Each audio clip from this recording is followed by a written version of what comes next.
Hello दोस्तों, आज हम बात करेंगे फास्टनर के बारे में। फास्टनर्स क्या है और फास्टनर के प्रकार के बारे में। अगर हम बात करें फास्टनर्स की तो दोस्तों आपने देखा होगा फास्टनरों का प्रयोग जो है दो चीजों को जोड़ने के लिए किया जाता है। ये चाहे मशीन हो या कोई भी चीजें हो जिसे हम जोड़ने के लिए दो चीजों को जोड़ने के लिए प्रयोग करते हैं उसे हम फास्टनर कहते हैं। फास्टनर के जो प्रकार हैं दोस्तों वो तीन प्रकार के होते हैं: टेम्परेरी, सेमी परमानेंट और परमानेंट फास्टनिंग। अगर कहें अस्थायी फास्टनिंग, अर्धस्थायी फास्टनिंग और स्थायी फास्टनिंग।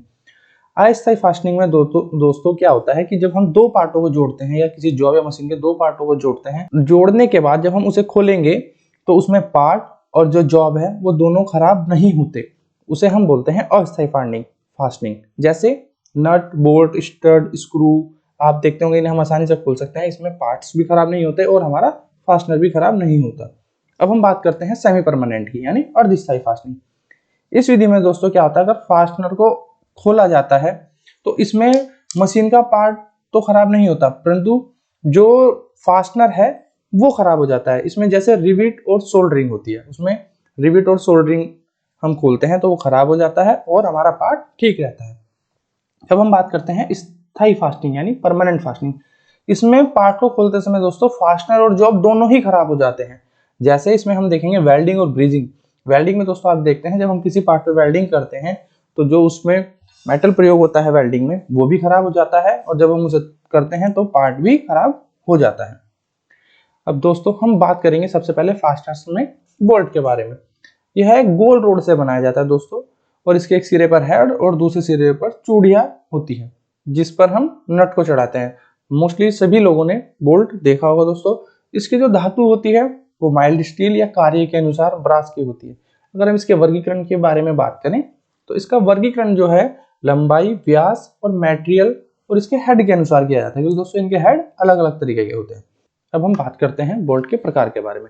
सबसे पहले दोस्तों जो सबसे ज्यादा प्रयोग में आता है हेक्सागोनल हेड बोल्ट। ये साधारण कार्यों के लिए प्रयोग किया जाता है दोस्तों, आप सभी लोगों ने देखा होगा। और इसका हेड जो है 30 डिग्री कोण पर चैम्पर होता है और इसकी जो लंबाई है हेड को छोड़कर मापी जाती है। और इसकी अगर हम हेड की मोटाई की बात करें तो ये 0.8 डी से डी तक होती है।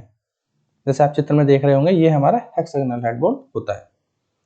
अब दोस्तों हम बात करते हैं स्क्वायर हेड बोल्ट के बारे में। इसमें जो होता है इसका हेड जो है 4 पहलुओं वाला होता है। जैसे आप चित्र में देख रहे हैं, ये देखिए ये स्क्वायर हेड बोल्ट है।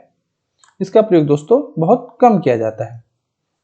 अब हम बात करते हैं कप हेड बोल्ट के बारे में। दोस्तों इसका दूसरा नाम जो है कोच बोल्ट है, जो एग्जाम्स में बहुत पूछा जाता है कि कप हेड बोल्ट का दूसरा नाम क्या है, तो कोच बोल्ट है। इसका हेड दोस्तों जो है अर्धवृत्ताकार होता है और उसके हेड के नीचे एक नेक बनी होती है, जिससे क्या होता है दोस्तों कि बोल्ट को कसते समय इसे घूमने नहीं देता। इसका प्रयोग दोस्तों हम लकड़ी के कार्यों या रेलवे लाइनों में करते हैं। आप देख रहे हैं जैसे चित्र में ये कैप हेड बोल्ट है। चीज हेड बोल्ट दोस्तों, इसका प्रयोग हम वहां पर करते हैं जहां पर जगह कम होती है। इसके हेड के नीचे भी दोस्तों एक गोल सिलिंड्रिकल होता है जो हेड के नीचे पिन लगी होती है। आप जैसे चित्र में देख रहे हैं दोस्तों ये जो है इसकी पिन होती है हेड के नीचे। अब हम बात करते हैं दोस्तों टी हेड बोल्ट के बारे में।